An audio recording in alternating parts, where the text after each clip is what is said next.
All right. So I kind of want this thing to be like a interactive process, you know? And I want questions from the start. We can, we can talk freely. We can get into it. If you've got things you want to ask about, tracks that I've done, techniques, anything like that, we'll just go through it, you know? So it's a workshop at the end of the day, you know? But obviously we're going to be looking at the screen together, but I'm here to answer your questions as well. It's not a lecture. So feel free to, any burning question you got, feel free to go. If you got something to say now, say it now, or I'll do something. You want FL? Yeah. It was. All right. You know the funny thing is, the good thing is that actually in Bitwig you can actually load FL files. Yeah, like so there's certain parts of the file that you won't retrieve, like certain detailed information maybe that you've done in the wrapper or things like that. But the basic track you can get going. So if you actually start a track in FL, and I do this sometimes, some of my tracks that I've got are basically like, if you see if we can find, I just type in FL and let's go to all projects, FLP. So you can see that these are Bitwig files that I've labeled as FLP to know that it's originally come from an FL file. So while we're here, why not? Let's load up one. All right, we'll go ahead. Why not? It's kind of a strange situation that I've got my whole system coming through like a function once. Like usually I've just got my speakers at home. You know, they do a good job. Not gonna lie. You know, you've heard my speakers. I've got a sub. Yeah. Got a nice sub. They're nice. But it's not a club system. Do you know what I mean? There's half the reason I'm doing it. But cheekily got a club system. Helps up to my computer. Why not? You know. The bedroom system's better than mine. Yeah. That's smart. Yeah, and it does it to Ableton files as well. With Ableton, it's much more integrated because you got like the same developers. Well, basically, I think it was 2 developers that used to work at Ableton that moved over to start Bitwig. And I was kind of like an early adopter in a sense. I kind of bought it like when it wasn't even really worth buying it, if you, in a sense. But it was more of like a Kickstarter before Kickstarter. I was like, I like the philosophy. I like the like modulation system. That was the thing that kind of drew me in. And they kind of they had a few promises about like a system of like a modular system for synthesis, which they actually only implemented in version 3. That's when I fully got on board. I was like, okay, you paid me back for that one. I was worried, getting worried. I was like, version 2 came out, and then see no synthesis system, and then version 3, I was like, okay, all right. And that's when I actually started building tracks to like the whole track in Bitwig. Whereas before it was kind of a curiosity. I'll be like, just testing things out and be like, oh, that sounds cool, but always going back to FL, being like, never gonna make a beat in this. And even till now, like for me, FL is really, really amazing at like starting a beat. Starting a beat in FL is like the easiest thing you can do. Bitwig is great for other things. So it's great for modulating the crap out of anything. You know, if you want something to sound like no one else could have done it, synthesis wise, then Bitwig is your playground. But then that's why I actually use free programs. So I use FL still, I use Bitwig, and I use Studio One, and it's all for different reasons. Yeah, so as I said, FL is for beat making. Bitwig is like beat making as well, but experimentation, where I'm less focusing on like the beat, but I'm kind of more focusing on like the modulation and the automation and stuff like that, because it's really amazing like that. And in Studio One, I use that for like, if someone gives me a vocal stem, I'm going straight to Studio One. Studio One's like basically Pro Tools without all the rubbish, you know, without all the like things that don't make sense. So I've kind of, I'm a bit of a weird one with 3 doors that I use, but it makes sense and it works for me. So this is a track that I actually started in FL Studio. But I always find that when I, back in the day, when I started a track, I would end up kind of doing some drums that I now that I listen back to them, I'm like not really happy with them. So I thought, let me just try it in a bit quick, see how it sounds. So listen. I need you. I need you. I need you.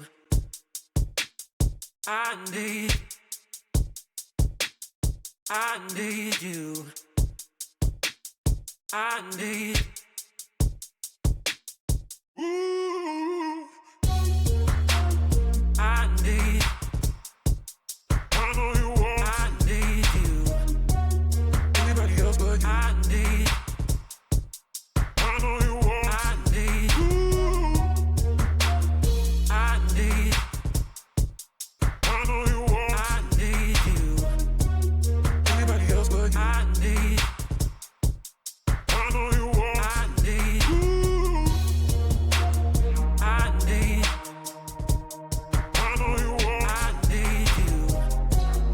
Anybody else but you. I need. I know you want. I need. Ooh.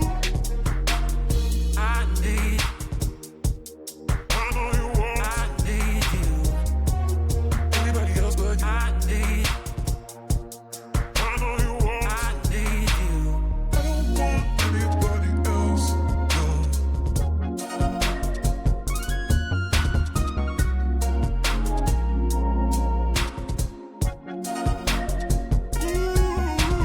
I don't want anybody else. No.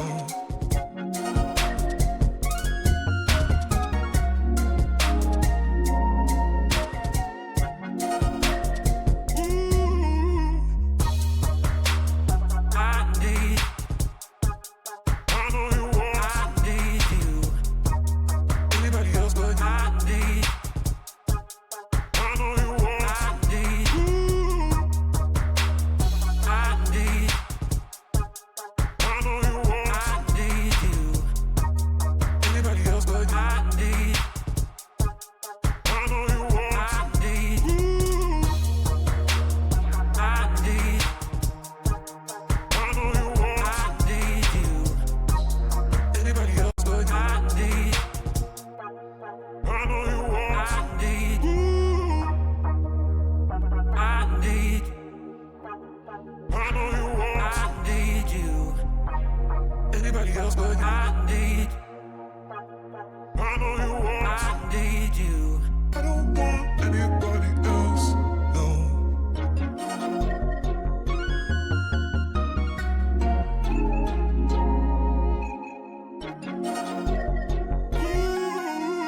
I don't want anybody else. No.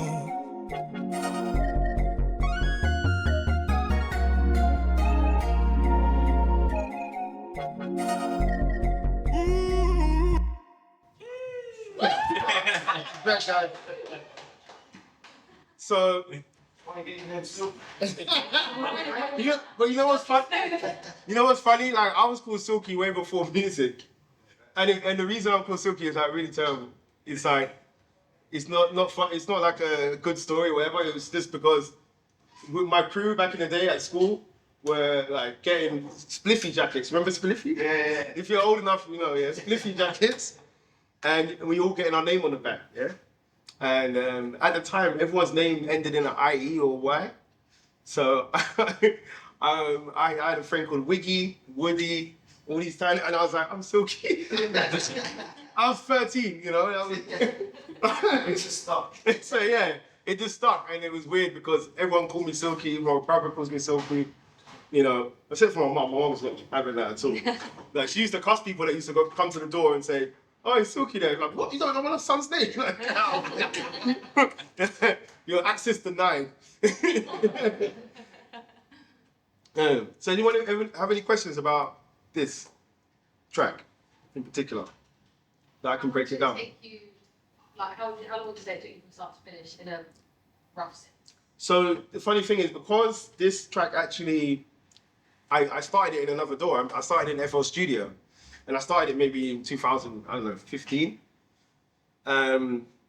And it was kind of done as like a remix for this girl who wanted like I can't even remember exactly what she wanted, but she wanted some sort of like old timey jazz thing. That's as much as I remember. So I basically done some chords over like a vocal that she gave me, and I think she was like, "You went too crazy, basically. You got nuts." So I was like, "All right, cool." I parked it off. I always liked the chords that I done. Maybe for her it didn't work with the vocals, but I was like, "Okay, cool."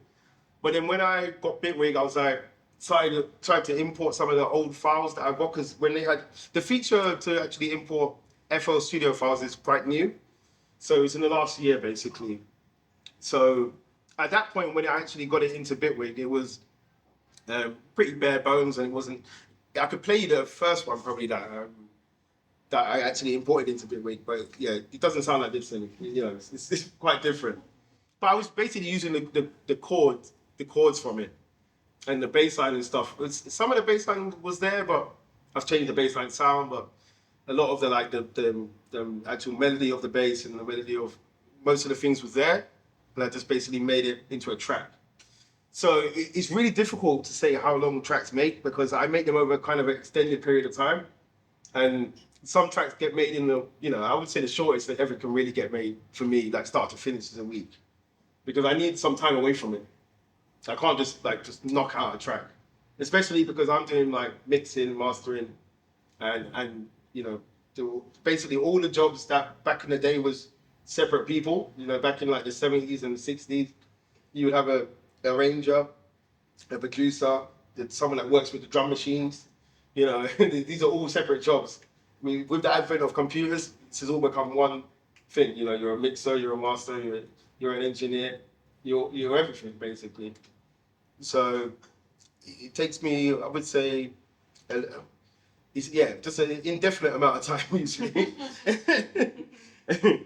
Yeah, so it's really. You said you were going to ask some difficult questions, and then you've definitely done that. Thank you. Yeah, go. So like if I'm making a tune, Yeah. so like it might take me a week, like you said, you make your tune, you're happy with the dub, or at least you think you are. Yeah. You step away from it, mastering. Maybe I might play it somewhere and think,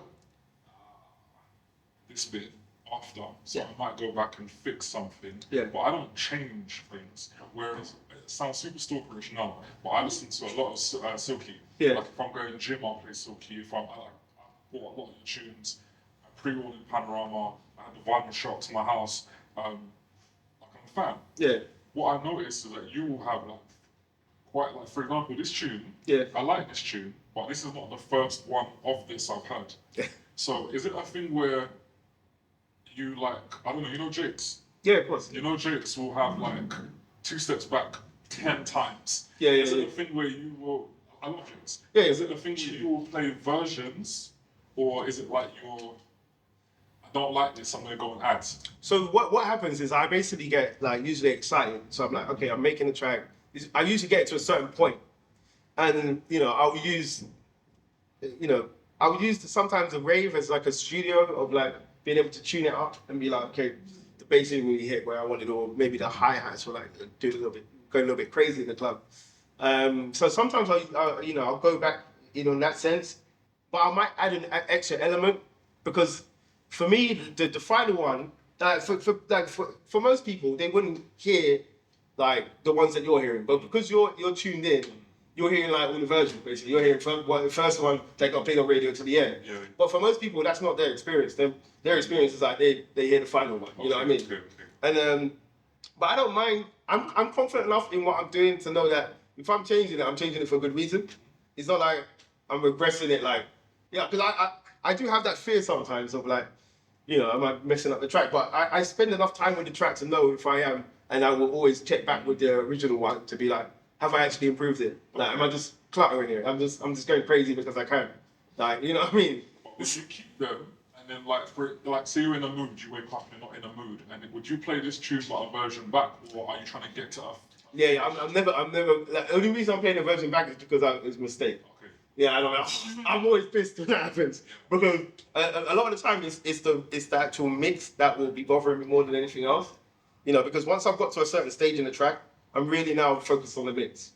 You might hear me extend the track a little bit, but there's a certain point where I'll get to in a track where all I'm doing now is the mix. And the only difference you'll really hear is the mix. And sometimes you might think like I've added something, but like Quest, it happens to me with Quest all the time. He'll be like, hey, what's that thing you added in the tune? I'm like, bro, it was in the first one. He's like, I've just changed the mix now. Now you can hear it more. And he's like, what's that? You know, you didn't hear it before. So that can happen a lot where someone will say to me like, why have you added this new thing? I'm like, bro, it's in the first version. It's just now I've mixed it differently that you can hear it more. So yeah, that's a situation I run into a lot. But let me ask you a question. Why do you feel like you wouldn't do that? So where I am personally with how I like to make them, they're often like experiments with feeling. So sometimes what will happen is I'll make something because I feel like way. Yeah. And I'll leave it and life will happen and I'll come back 2 weeks later. I don't feel that way no more. Yeah. And then I can't finish it because whatever it's long now. Yeah, that's it. So sometimes I'll have the idea for it and I'll run with the idea. I might come back and say, all right, in mastering when I'm playing it, now the that's the issue. Yeah. So I might go back and fix that. But for me, it's like I want to get rid of this feeling now or within this time. Yeah. And I don't really go back Yeah. personally. Yeah, no, I get it. And the thing is, it's very individual as well. Everyone's like journey with music and everyone's like interaction with their own music is very personal. So I wouldn't be able to like say, well, no, but you should just do that. Yeah. Because if you don't feel like doing it, in the moment, you're never going to do it anyway. So even if I tell you, you're like, you're not going to do it. There are times though when I might go back and say, because you learn, like I'm always learning. Yeah, of course. So when you might make a tune 2 years ago and forget it's in the tune. Yeah. You hear it 2 years later and just not the tune. Yeah, that is absolutely classic.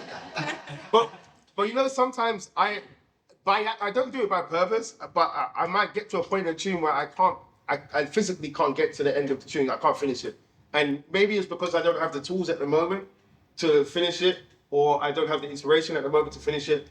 But I always save it and park it. Never dead, always. Yeah, save it and park it. There'll be a point in your life where you're like, I've got a fucking idea, and you come back to it. Exactly. Years later, there's always going to be, or take some sounds from that and put it into a new one. The- I've been doing that daily, celebrating better projects. Like, I like that synth, I like that snare, and putting them into a new one. Yeah, no, for sure. And sometimes I'll be just ripping the whole bass lines and melodies out. Being like, okay, the rest of that's dead. but yeah. I mean, especially when I used to smoke weed. Like, oh man, I had a track called Finish Tomorrow. My friend gave me some good stuff, yeah. And I was like, bro, I was trying to make it. It wasn't happening. And the thing is, I thought it was all right, but I knew it could be a problem tomorrow. And I said, let me just say finish tomorrow. Went back to it tomorrow. I was like, bro, what was I doing? I was so crap. But yeah, that's one of the worst beats I ever made. But the thing is, you might think, oh yeah, I'm putting out good stuff, but like, don't worry, I've got a filter going on here. You know, I'm making sure that the crap stuff's not coming up. There's a certain, because at the end of the day, you can't get discouraged as well. If you feel like, oh, you're not feeling like your output, all you got to do is filter it. You got to make more output, because at the end of the day, most of the tracks you make won't be that good. That's most people. Most people, there's obviously special cases in it, like Stevie Wonder. I'm sure he just bangs out bangers all day. You know what I mean? You ain't got no problem. But for mortals, we gotta make a lot to basically filter through them and find out, okay, what ones I'm actually rocking with, For you, well, I think I'm a Silkie fan, so like my tunes don't sound like your tunes, but I've bought a lot of your tunes because what you make resonates with me. Yeah. So like, I own a lot of your tunes. Like that's the truth. Yeah. I'm playing your tunes. Yeah. So I think again, Stevie Wonder, that's like different levels. But for me personally, I definitely appreciate what you do. Yeah. Because it resonates for me. I hear enough tunes, they don't always resonate. But when I hear Silkie tunes, you have a style that is quite unique. Yeah. I can always pinpoint your tunes. Yeah, man, I think it's unique. Yeah. No. So I think I sound unique, but but it's not by design though. Yeah, how did you create that? So it's not by design. It's by like necessity basically. It's like I can't really make it any other way, and it's more difficult to me to do it another way. I'm going through the path of least resistance. Like if I was now, if someone said, okay, make like some like pure dungeon dubstep, I'd be like, all right, cool. I know how to technically do it, and it will be easier than what I'm doing. But physically, for me to do it, it'll be harder. You wouldn't be able to, man. You'll be there to sit like me. I'll be sitting there like scratching myself saying, should I add a chord? No, I can't do it. You know what I mean? So I'm basically a product of what I listened to when I was growing up. And I listened to like slow jams and UK garage. Yeah, so that's basically a lot of where my idea of chords and wanted to incorporate chords and bass. A lot of that comes from slow jams, and it's quite funny because if you actually bump slow jams on a system like this, you'll hear that they're rocking with bass. They're not messing about. You know what I mean? They're not messing about. You can thump a slow jam properly, but yeah. So that was where, you know, that's where my kind of inspiration for my sound came. But you know, you don't really think about your sound as you're doing it. You're just going through the path of least resistance, you know. So I would say, yeah, that's basically how I end up with my sound. But yeah, you can kind of cultivate it after a certain point. Obviously, you'll start to recognize that you've got a sound, and you can cultivate, and you can intentionally move away from it to kind of make sure that you're not being too boring, even within yourself. But I always end up back where I started. You know, I can have a little detour. Oh, I'm gonna make a little bit of funky. Why not? And then I'll just, you know, yeah, exactly. You know. No one sounds like you though. That's the thing. So you're all right. You're in your own lane. Yeah, no, but a lot of people are in their own lane, and like Mala, like Mala's in his own lane, but Mala's not trying to be in his own lane. He's just Mala in it. So yeah, I think obviously being yourself can make you end up being in your own lane. You know what I mean?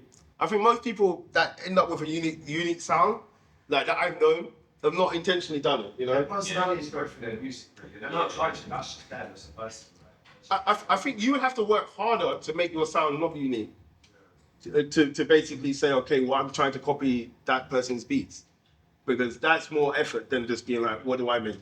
You know, what comes out when I try to make a beat? You know? Like my actual first ever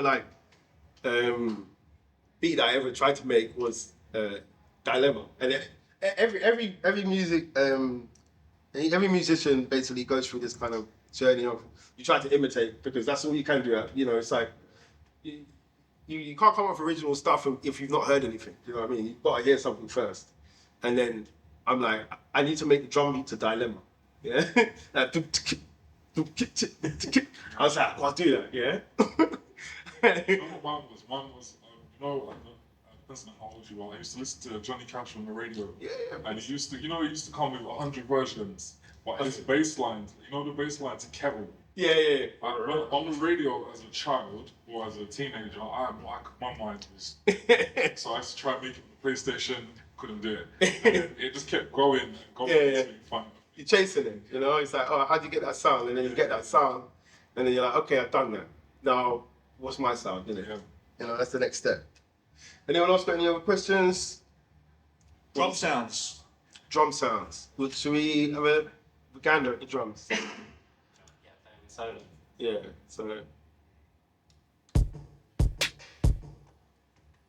it's a pretty distorted kick. Process them individually. Yeah. Kicks, whatever. So let's have a look. Let's have a look at what's actually going on here. So have a look at the mixer. Let's get a little bit further into the track first, where all the drums are. So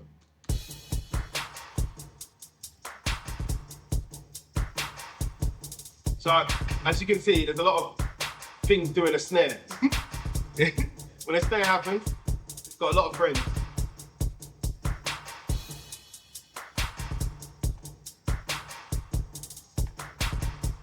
So I've got like groups within groups. So you can see this is a overall drum group. Have I named it anything? No.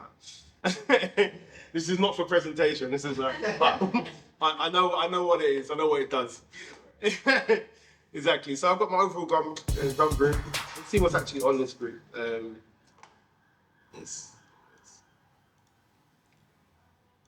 Yeah.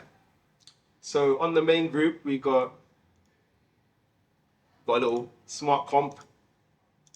It's actually a really good plugin, smart comp. Got a little bit of a limiter because my main issue was that because I've got a kick drum actually playing at the same time as the snare, it was peaking quite a lot. And I tried to like, because I like that groove, and because I would do the groove at a point in the track where I'm not thinking about the mix. You know, I don't like to think about the mix and make the beat at the same time. I'm like, okay, I'm in beat making mode, just gonna make the beat. And whatever fits in the right place, I'm not gonna say, well, I'm not gonna do that because it won't sound good in the mix.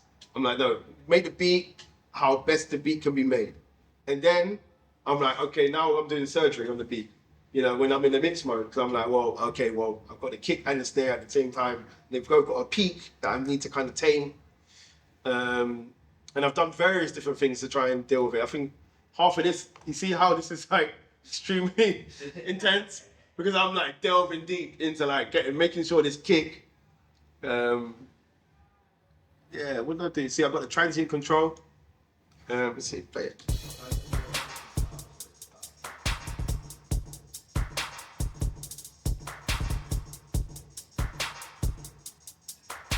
I've got the oscilloscope, you know, just making sure that. You see like the kick that happens when the snare hits, if you listen, it's a little bit. See, that one there? That one shaped a little bit differently, so it still sounds similar to the other ones. Doesn't sound like I've turned on the volume much, but it doesn't peak too much. So that when I'm actually doing the mastering stage of it, I can get the level loud, but without.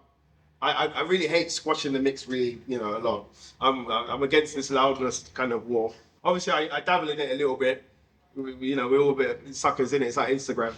But Let me get that. I'll ask a question about mastering. cool. Go ahead. Well, no. Yeah, well, why not? It's an interactive conversation.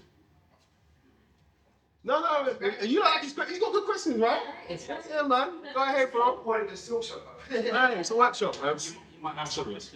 So, like, I spent a lot of time learning it now. Now, there's like this whole thing about -8. Trying to get it down to -8. Yeah. Loves. Yeah. Yeah. Try and get it down to -8 now. Wait, Lust? Were you talking about Lust or DB? MFS. Okay. Yeah. Get it or as close as you can to that. Because that's industry standard. Like, you see, if I'm mastering, if I'm mastering a tune and I get it to -11 or -10 or and I feel like I'm losing any part of my tune, I'll stop. Yeah. But for you, who's played like all over the world, is it like a thing where you're having to, in your experience, I don't want to do it, so I won't. But do you find like you're having to go stupid loud?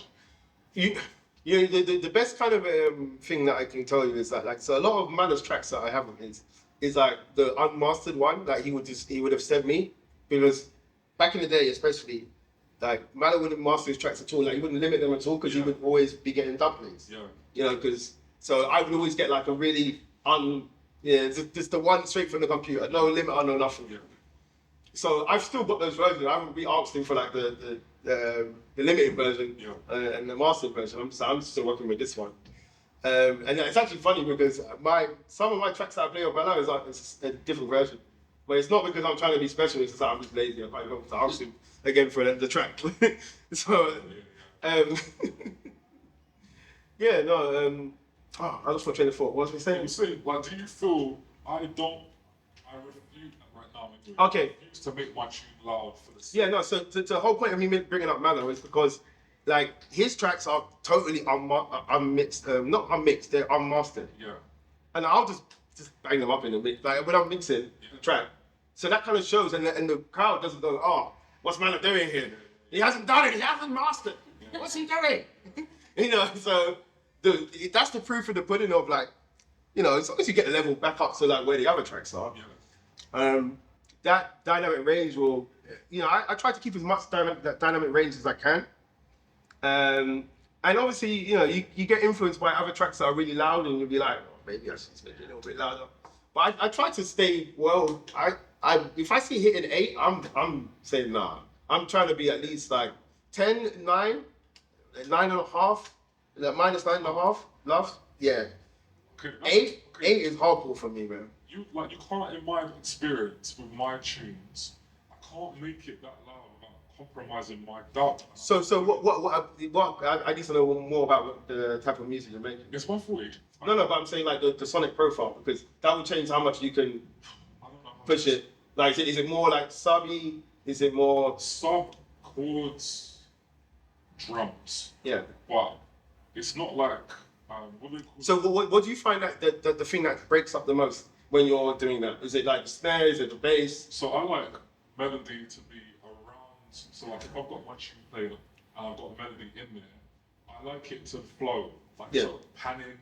Like if I've got pads, I like them to flow unobstructed, if that makes sense. Yeah. I won't trim or squash it. If I even hear a little bit of a squash, I have to go back up. Yeah. It needs to be free. It Yeah. needs to breathe. So I can't squash it and make it like what do they call it, roasted. Yeah. Where it's hyper, super, like Yeah. it's so squish up. Yeah. I can't do that. You don't want to see a sausage. Yeah, I can't do that. No, I get that. I'm not under the same pressure that you might be when you're playing out, but I take on board what you're saying about Mallow. Yeah, I'm saying I'm playing these tracks and no one's ever complained. Yeah. Said, why are you playing this? It Yeah. makes no sense. Where is the squash? Yeah. I don't know why I'm doing some generic like Belgian accent, but where is the squash? But that's one more. Anyway, feel free, man. Come on. So at the moment, I'm a big fan of True Peak mastering. Yeah. Oh yeah. I'm a big fan. I've heard a lot of people say, "Nah, don't do True Peak," but I love True Peak mastering. Yeah. I like knowing that that's the entirety of my dub. It's like, so do you want me? Have you got another question? Because I want to explain it to everyone what True Peak But mastering it was your thoughts on True Peak. Yeah, okay. So I can explain it in it. No, because yeah, obviously some people know what you're talking about when it comes to that. So it's a little bit technical, this subject, but see if I can demonstrate it a little bit. Let's go to the master, or let's go to master channel. If I can, no, all right. So we go to the master. I should have some sort of. I'm gonna turn this. Actually, it would be nice to show you through here. So turn it down a little bit so I can talk. So if we now turn up the volume of this a little bit. So the peak is basically the highest point of the wave. So at the moment, the peak is touching the edge. This is only visual. It's not going to change the sonics of it. I just want to give you a visual example so you understand what I'm talking about. So this would be the peak, you know, the highest point of the sound. And when you're mastering, what you're really doing is trying to squash, hello there. Hey, man. Right, man.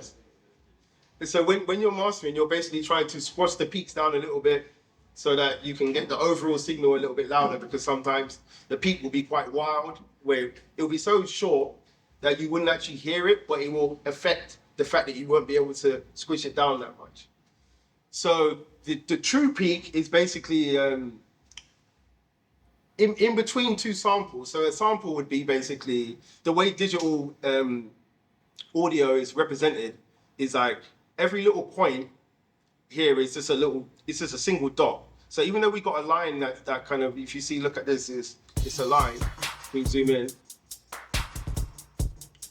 See, it's a line, yeah, like some squiggly line. But really and truly, in digital form, it's a single point. It's just one point, and then the next point, and the next point. You know, and then your speaker basically follows that path, and that's how you get the sound to come out of the speaker. But I say all that to get to True Peak master, well, True Peak. He's laughing. Yeah, he knows he asked a really nerdy question. True Peak is basically you can have two peaks that are quite close together, and like the actual waveform might actually go past like zero, where zero would be the top. So if this bit here is zero. So if the wave goes beyond here, it will basically just make it a square because it can't go any louder than zero. But True Peak will basically tell you that the wave actually is going like this, but on here it wouldn't actually look like that because all it is two dots. There'll be one dot here, but the True Peak will show you that it actually does that, you know? So it's a little bit crazy, a little bit nerdy, but that's, and now I've explained True Peak, even in a kind of weird way. I think it makes sense to use True Peak because at the end of the day, in a digital system, that's what will come out. But I don't think it's like detrimental, or most people will not even hear the difference, you know. But you might as well just do it if you feel comfortable doing it and it makes sense for you. Why not? I don't think there's anything bad in doing it, but yeah, what I would just say to you is that most people would not care. Yeah. Like, no one's gonna notice that you true peak to your thing. No one's gonna be like, oh, Brad, you hear that true peak? Yeah. Trying to sick. You know what I mean? And sometimes we as producers and musicians get lost in the details, and that's kind of why we get into it as well, the details. So that's why I'm not telling you like don't do it, do the details, but just don't expect congratulations for it. You know? No, I'm not saying you are. I'm just saying no one's gonna pat you on the back for the true peak. But if it makes you feel comfortable and that's what you want to do it. Yeah. There's no issue with doing it, and I think it makes sense because of what I explained there. You know, you can make it clip without it actually looking like it's clipping. Yeah. If you don't use true peak, which will analyze the signal and make sure that it doesn't overshoot where it's meant to go. So that's my answer. Anyone else? No? All right. Let's go on another track now. You got limits. I've got limits to my love. Yeah.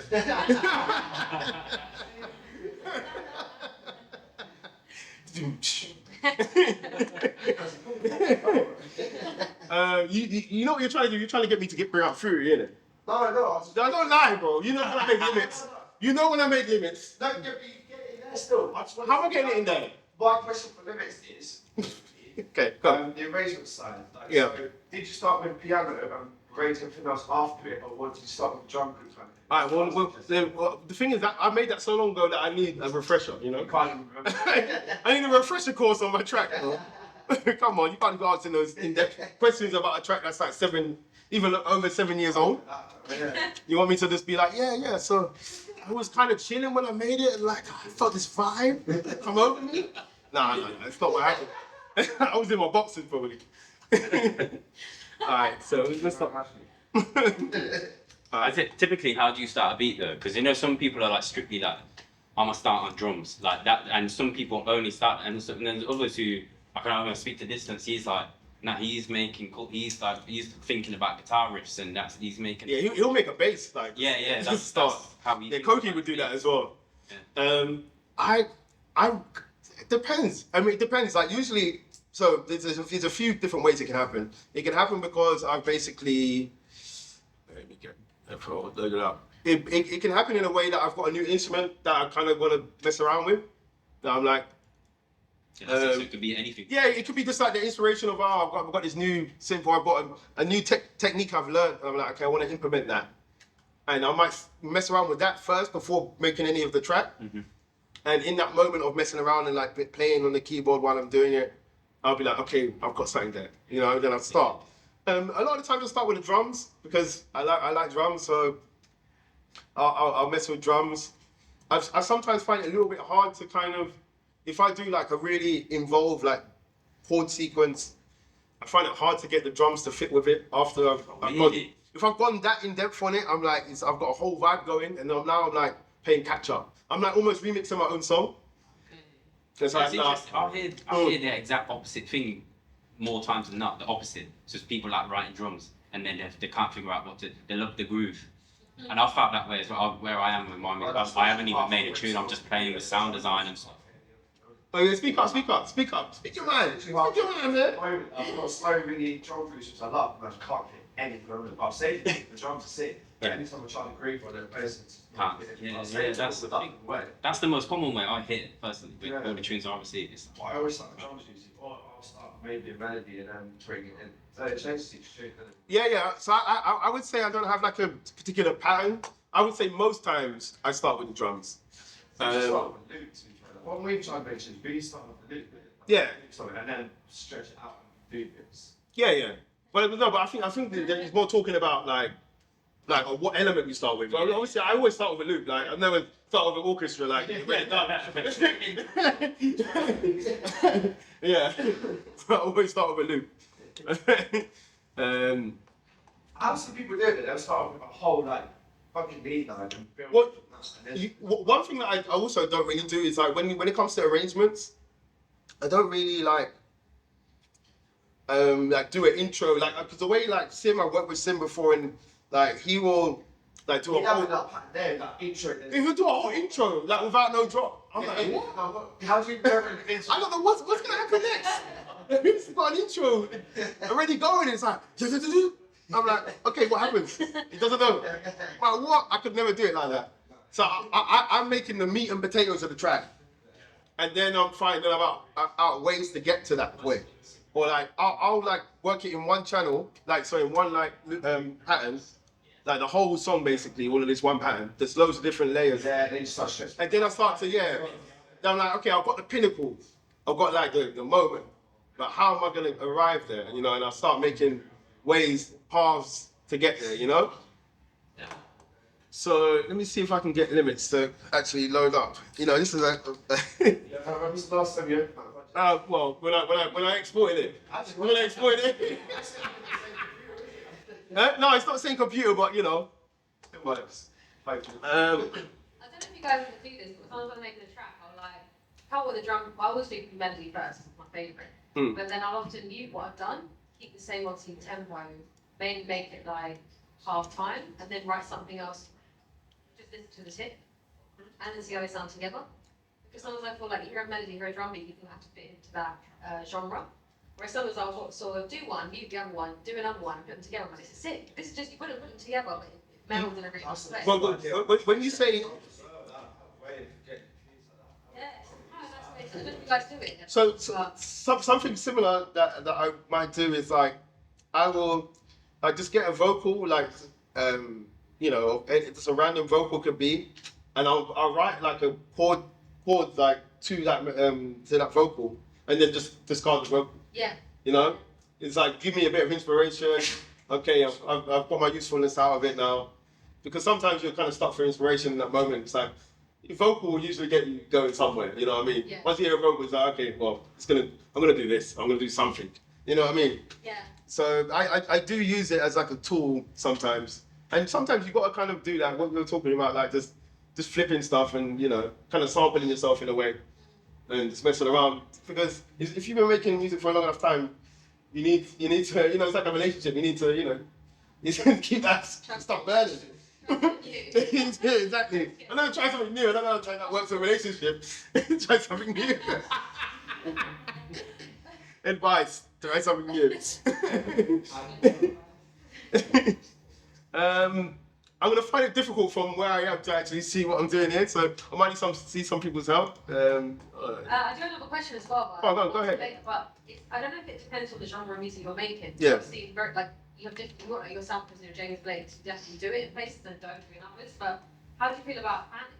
Like panning is a big, you know, like whether you pan or whether you just refuse to pan. Stuff. Wait, who's refusing to pan out here? Oh, no, it's not too much. Some people, Yeah, well, I'm not. People don't do too much. Like some people fucking love to pan. Like I've listened to tracks where like one headphone out, I've got to hear one side of the track, but they're really successful tracks. So. Well, that sounds like more like what they were doing back in the day in like in the 50s and the 60s. Maybe. I'm talking like even things like Zampa and stuff. I've heard like tracks where I'm like, if I've got this out, I can barely hear really hard hands. Stuff. Yeah, no, some people, but then a lot of those people, when they listen back, they'll be like, oh, what have I done? Yeah. But you know. They did like a hard pan, and like I pan it with some James Blake tracks. It's one simple one year, and Yeah, then yeah, drops yeah. another, and then it goes, no, what the fuck? Was that a mistake? Or? Maybe they kept it in. You know, Manner's like Manner's deaf in one ear, and So it's like pants one side. yeah. But the thing is that I remember like Quest saying to him like, "Nah, I really like the panning." He's like, because this is how he found out. We didn't know. He doesn't like announce it. It's not like, "Hello, I'm deaf in one ear." It's like, you know, you're just talking. You know, we were hanging out, we were doing music together, whatever, and Quest was like, "Bro, like you got like a snare panned hard right." He's like, "Really?"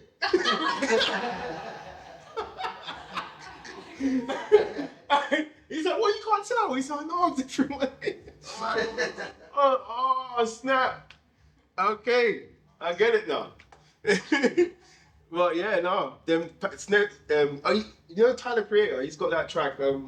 What's it called again? The Tyler Creator, the first one, like. What's it called? Yonkers. The snare is panned like hard right. If you listen to the track. Yeah, the snare is panned all the way over there. It's crazy. But that tune, you see how much video views it's got? No one's saying, oh, I can't listen. No, I can't do it. So, yeah, that also feeds into my point of like, most people listening to it, even if you've got a critical ear, when you're not listening to your own stuff, your brain goes off into different places and goes, oh, it's acceptable. But when it's listening to your stuff, it's like, no, it's terrible, it's crap. Nah, you can't do that, it's not possible. So sometimes you got to kind of take a moment back and be like, okay. I find that actually exporting the track and listening to it as an export, and that's half of the reason why I've got loads of exports, is you're able to listen to it as a kind of complete track. When you're able to change something in the track as you're listening to it, your brain is not allowing you to listen to that as a complete track. It's like, no, it's something I can still get involved with. But if you've just got an export of the track, then you can't just go, oh wait a minute, one second, I'm gonna turn on the kick. No, now it's a complete track. So I always find that exporting it out and listening to it in different places is very useful, especially when it comes to the mixing process. Being able to kind of look at it as a complete track, So you would say that like you use padding like here and there where you want to. I only asked because I've literally met a few people that have very honed up opinions on it. I wouldn't say I've got a strong opinion on padding. I would say that I really kind of do it where I feel like it's necessary. And sometimes I remember, I just remember to do it. Because obviously when you're making a track, the first thing you're not thinking is, where am I panning this? Well, I hope not.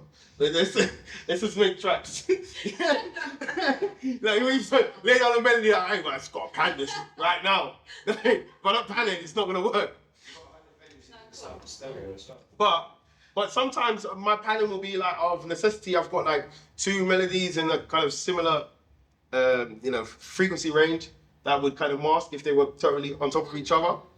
That I'll pan, just because I like both of them at the same time, but they kind of clash a little bit if I have them both on top of each other. I wouldn't hard pan that. I only feel like hard panning like guitars or some that kind of doubled instrument. Yeah. But yeah, if it's two separate melodies, I wouldn't want because some systems, especially like in clubs, they will mono your stuff or they will just have the left side of your track playing. Yeah. So you gotta be careful because they will not care and just cut out your whole track. Yeah, you were like, what's happened? So yeah, when it comes to like mastering and that kind of stuff, you gotta be not mastering, but like playing out your track and the systems. They can just ruin your whole track if you don't have your stuff mixed properly. For me, it's not drop. For me, a tune would drop if it's going to be the car test. Oh yeah, car. I don't have a car, so I can't. I've got to do like vicariously car test. But yeah, I used to bring my tracks into J5's car. Car test. Yeah, no, it's a full body experience, isn't it? But I try to emulate that through having like I've got two sets of speakers. I've got one just. I've got few hi-fis as well, like old school hi-fis, like so with Vega ones as well. Yeah. Nice flat spots you hear which gets sent back again now. What you need to bring up as well. I know. Some you mentioned not hearing how it is for like normal system. I know like that. You got that Avatone. Is it Avatone? Avatone or something like that. Yeah, that just that one in the that one speaker like the kind of it's meant to emulate like a Yamaha NS10. That little box one. Yeah, the little box one. That's like meant to be like. I think Viv was the one raving about it to me, actually. But I know about doing that, but I just have two sets of speakers really to kind of average out over the two of them. So okay, it sounds good here, sounds good here. And obviously I test it out in the club, but like I was saying to you, I'll play it out and they'll be like, I'll usually have to go back to it once I've played out in the club. Like, okay, let me just bump up the bass a little bit. Usually it's that anyway. I found what you showed me years ago is you introduced me to the sub pack. Oh yeah. Buying a sub pack with a nice pair of monitors, that really kind of brings home a good clear idea of a club system. Yeah, it's feeling it on the back. You actually feel that vibe. Exactly. It's feeling like a club. The best kind of use case I've ever had for it is like that being able to make sure that the snare and the kick and the bass are hitting in the right place. This is like really perfect for that, you know, because you'll feel that rumble of like, of it being off, you know, and that messiness, you'll feel it on your back, like just as a bunch of mess, like not bass, just mess, you know. And the thing is, it'll be really, you know, a lot of it will be too low, in your speaker's frequency range for even you to hear it. You know what I mean? You'd be like, yeah, the track sounds fine, and then you play it on the system, you're like, why did it sound like you know, someone's got in a stranglehold? So yeah, no, sub pack's really useful. But I don't know if I could do it.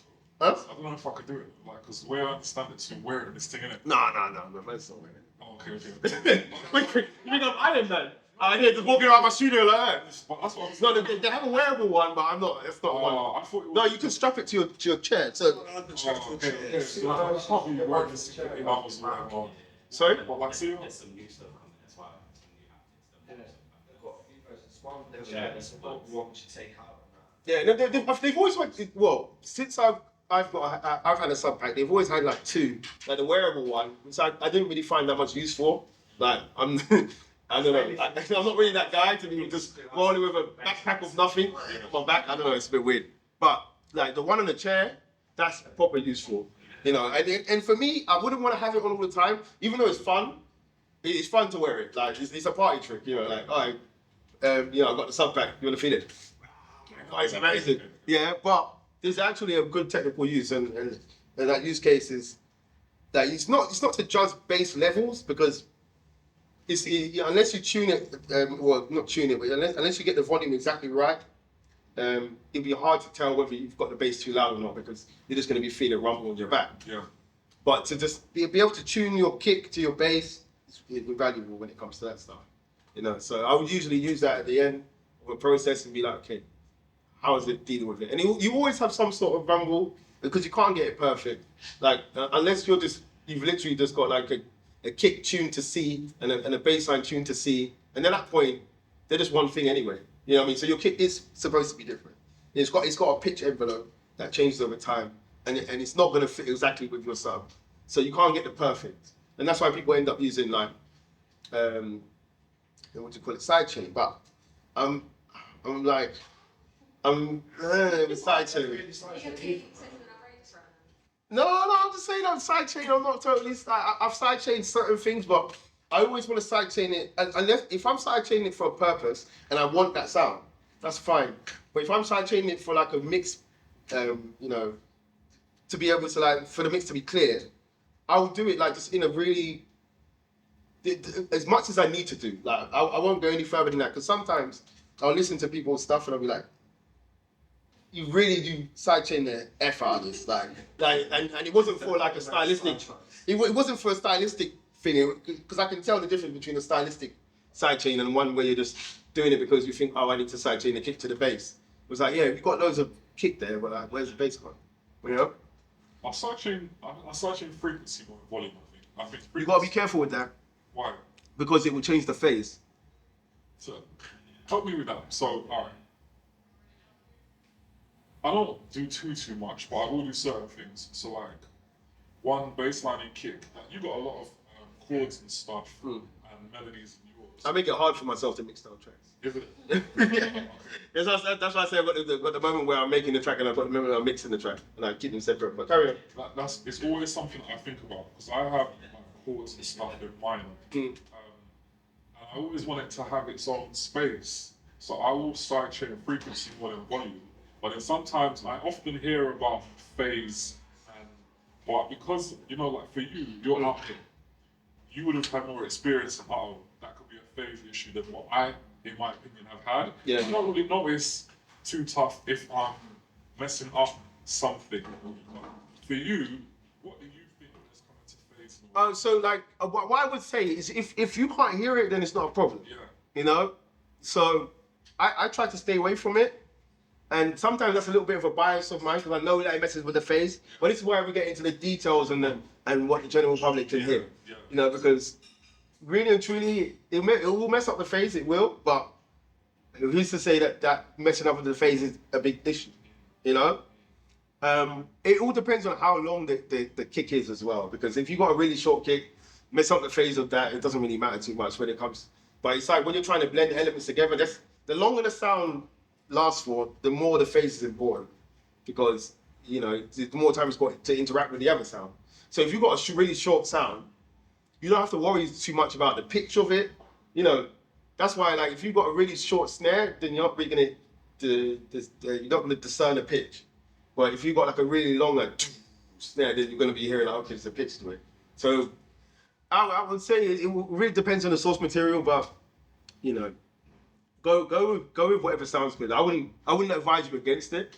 Like if you're doing it with phase and it's not an issue for you. But the reason I bring it up is so that if there is a moment where it does start to interfere with something, you know why it's doing it. You know what I mean? Because it's good to know so that you can troubleshoot. Because if you don't know that it's going to mess up the phase, then if you've done something now and you're like, okay, the phase is messed, well, you might not even recognize it as the phase is messed up, but you're just like, oh, it now sounds weird. If you know, okay, maybe it's messing with the phase, maybe you can just uncheck that, and, just enable it, not enable it, and be like, okay, oh no, it's fixed it now. Okay, I know what it is. Because a lot of the times when you're mixing, you're troubleshooting, you know? And you need to know what things do so that you're able to troubleshoot better in the moment where you're like, okay, well, it only could be a few things. If you know enough, you will know it's only a few things that could be wrong, and you'll be able to get to those few things quicker than being just kind of spamming it, like, oh, well, maybe it's this, maybe it's that, maybe it's this. You know, you save time in the studio. And time is precious in the studio because as producers, musicians, like, even though we spend loads of time on doing stuff, we're actually really lazy when it comes to having, if there's an easier way to do something, we're going towards that, you know? And that's why we always ask for features that are like, really, when you think about it, you could have just clicked one more time. But people are going to be on forums saying, bro, like, it's clicking a lot. Saying, bro, I've clicked too many times. So, yeah, it can mess you up with that. Anyone else? Questions? Or do you want me to try and get limits up? Because I'm trying to see what it says here. Can someone read this for me? That's in D, bro. So we're going to L. Yeah, you're in C. You're in C. Oh, that's. Where are we? What's this one? Still D. Oh, bloody hell. Is it ID? Limits. Oh, if Purpose would be good. Oh, I don't think limits is in this folder. Sorry. Yeah. Sorry, man. Well, let me get closer so I can actually see. I'm gonna have to get up here because back here I can't see nothing. The Purpose is quite similar to the Local Orchestras, the same kind of thing. Can't just be random. You told me limits now. I'm trying to think.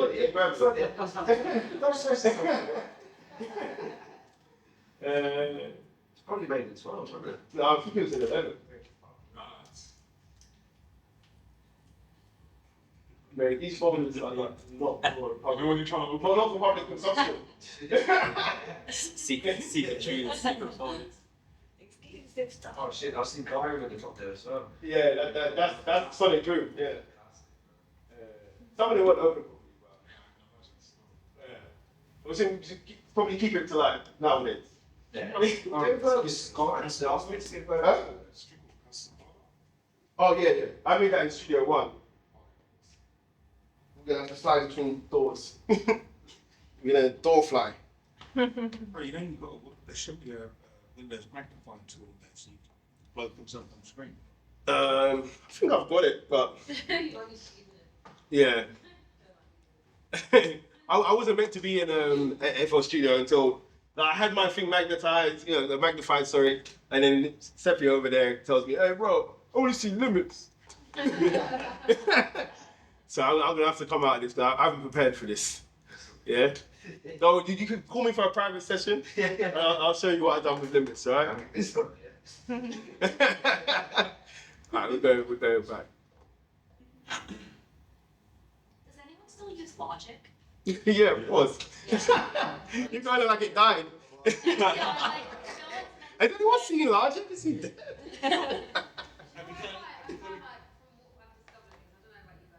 Sing and I produce as well and I do instruments and stuff. But I feel like a lot of people say if you're solely producing, then things like Ableton, FL, or user friendly. Logic's great for the all live. in live stuff. Oh yeah, like you say, much more. Yeah, you use regular. Yeah. But I think with that stuff, it really depends on what you're doing and where you've come from and what your previous experience is. For some people, like FL Studio is a madness, and it's just like what the hell, where do things go? You know what I mean? For some people, like Logic is logical, you know, and it can be logical in some senses. Do you find it logical or not? No. I'm not finding any logic in Logic. But I'm talking about other people, you know. Look, man. Reason as well, man. I've even got Reason Markets plugin. I use Reason sometimes as a plugin. It was more of a novelty. I was running for the base of the subchapter. Oh, yeah. Combinator. I know what happened is you listen to Koki and you found out what you like. Oh, you can't get it past me, bro. I know what's going on. I used the Maelstrom because really. Yeah, I know. But the thing with Koki, you can never even get close because he don't even know what he's doing. So, like, you know what I mean? You can't decipher his code because he hasn't got one, bro.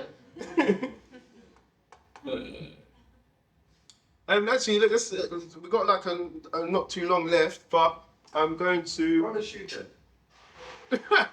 What's it? Stop playing rhythms from my computer. No. Okay. You thought it was at my yard. Hey, man, bring me that tune, bro. Yeah, crazy stuff. Alright. I'm gonna play a new one. Yeah. Yeah. Yeah. Well, you actually heard it earlier. Oh yeah. You're on a sneaky one. Yeah. You know what I mean? You got any other tracks that you like loves your bones, but you're like, I just can't release, or it's not long enough, or it's not constructed enough, so you just have to like exist with it in your folders. But you think this is just magical, but you just have never done anything with it. I've had ones like that, but then I've ended up finding a way to get them out. In the moment, I haven't really because I'm planning to release the ones I really like at the moment. But it's usually from a long time ago that you would have, for me, I would have that kind of track where I'm like, so yeah. It was more for me when I was like solely releasing on Deep Ready, and it was like, if Mana didn't release it, it didn't come out. So there was a lot of ones that was going through the net. It was like, well, obviously, if Mana has a style of mine that he likes, and there's other tracks of mine that he wouldn't like as much, but he would appreciate the song, but it's like, he doesn't like it as much, so obviously, but he was actually really good with me when it comes to like, being able to put on most of the tracks that I wanted, you know? Sometimes I'd have to advocate for certain tracks to be like, I'll be like, no, this one's going on there, yeah. I mean, it's going on there, all right, cool. So, but, yeah, I know that feeling. That's a very familiar feeling of, because, you know, sometimes you feel like no one would understand it or whatever, you know. But then what I always do with those kind of tracks, I'll play it to someone, you know, just like on a whim, just be like, you know, to a friend or whatever, someone that you trust their opinion in a sense. And I don't ask for anything from that. I don't be like, oh, what do you think of this track? I'll just send it and then get a genuine reaction from them. Because for me, a genuine reaction is a reaction. Because sometimes I'll send a track to my friend and they won't do it. So it's been received. and I get that, I get the message back, you know what I mean? But that won't discourage me. If I like the track anyway, that's cool. But sometimes you need that confirmation from outside, and don't be afraid to get that confirmation from outside sometimes. You know, you might feel like, oh, it's all personal, I've got to do music for myself, but you're doing music for other people as well, you know?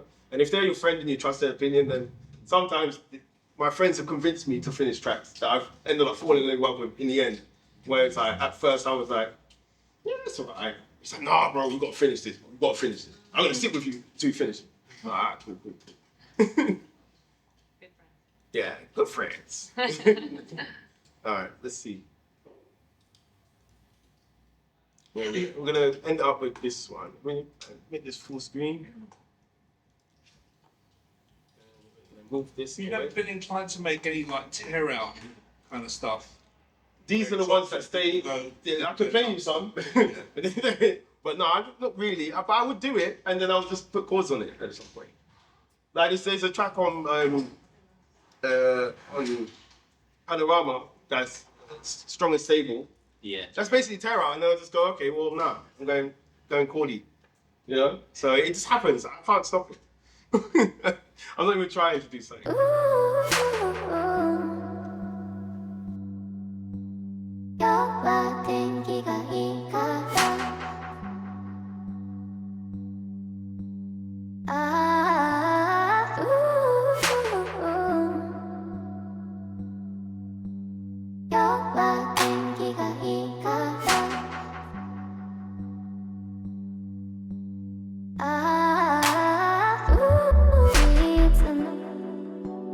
You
And then what to?